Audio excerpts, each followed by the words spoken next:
bestbookbits.com brings you the book summary of Barking Up the Wrong Tree, the surprising science behind why everything you know about success is mostly wrong, by Eric Barker. Most of the advice we've been told about achievement is logical, earnest, and downright wrong. In Barking Up the Wrong Tree, Eric Barker reveals the extraordinary science behind what actually determines success, and most importantly, how anyone can achieve it. You'll learn why valedictorians rarely become millionaires and how your biggest weakness might actually be your greatest strength. Where the nice guys finish last and why the best lessons about cooperation comes from gang members, pirates, and serial killers. Why trying to increase confidence fails and how Buddha's philosophy holds a superior solution. The secret ingredient to grit that Navy SEALs and disaster survivors leverage to keep going. How to find work-life balance using the strategy of Genghis Khan and the errors of Albert Einstein, and a little lesson from Spider-Man. By looking at what separates the extremely successful from the rest of us, we learn what we can do to be more like them, and find out in some cases why it's good that we aren't. Barking Up the Wrong Tree draws on startling statistics and surprising anecdotes to help you understand what works and what doesn't, so you can stop guessing at success and start living the life you want. Before we jump into this summary, we at Best Book Bits have done over 1,000 book summaries in video, written, and audio format. Check out the website, bestbookbits.com. Follow us on YouTube, Spotify, Google Podcast, and Apple Podcast. On with the summary. Road to Ethical Success. Rule 1. Pick the right pond. When you take a job, you should look at the people you're going to be working with, because the odds are you're going to become like them.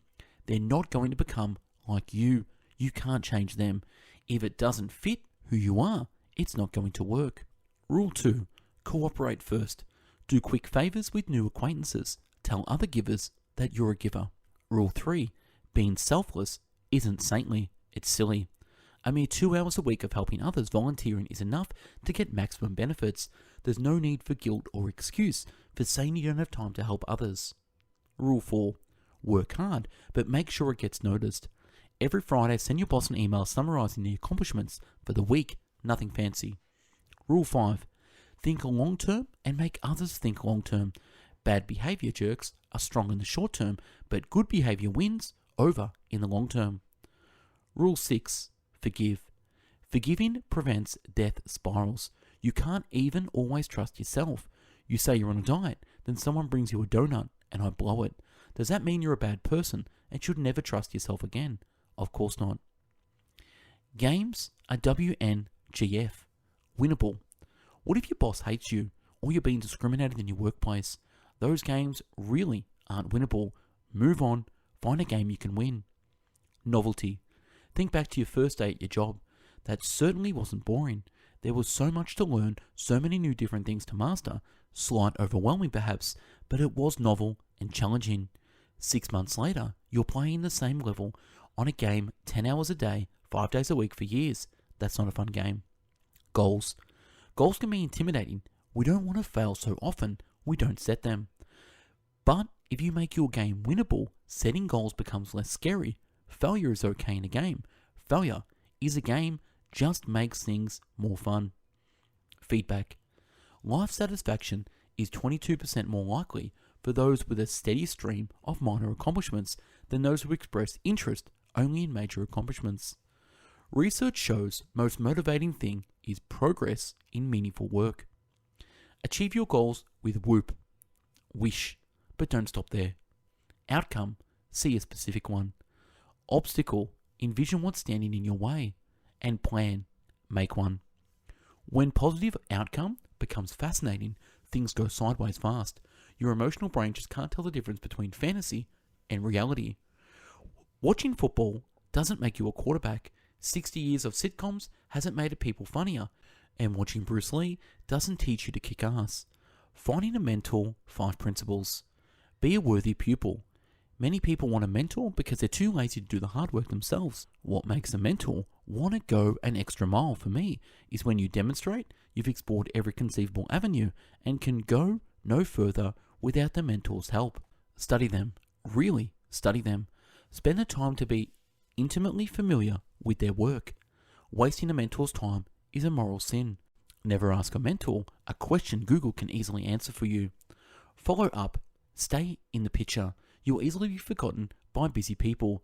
Drop emails and questions at an interval that straddles the fine line between bothersome and buzzworthy.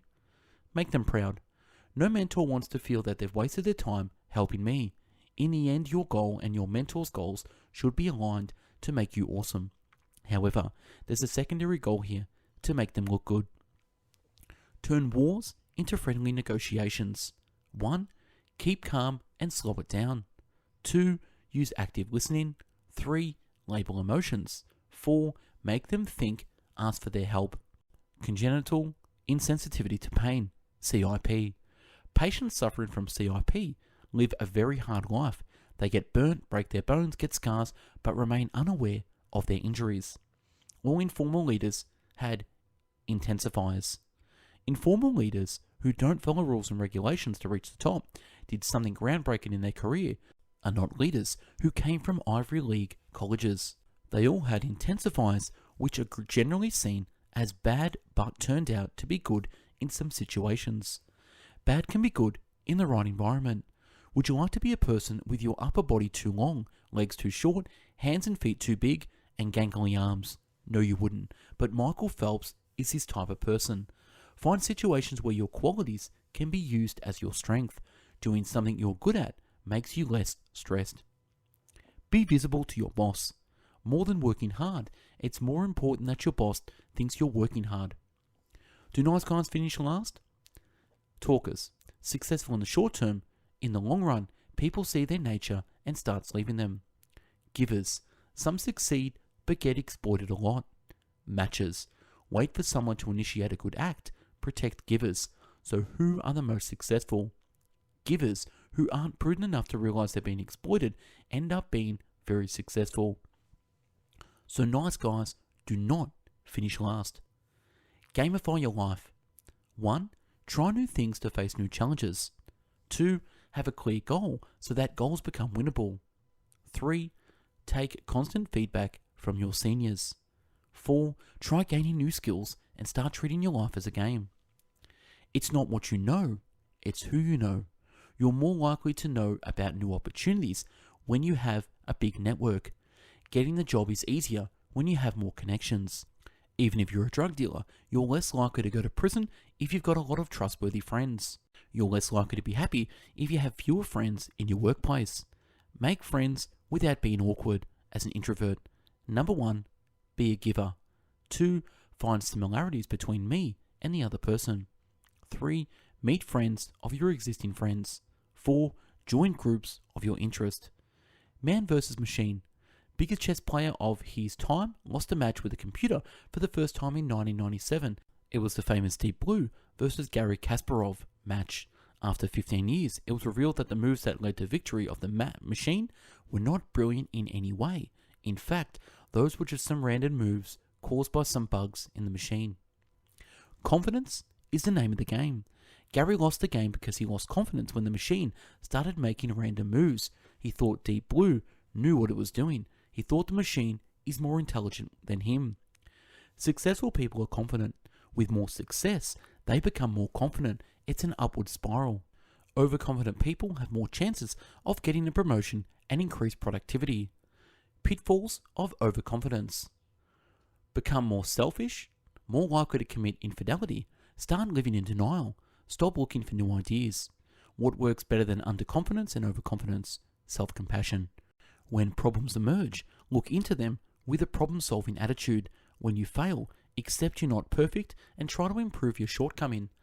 Become kind, not only to yourself, also to others.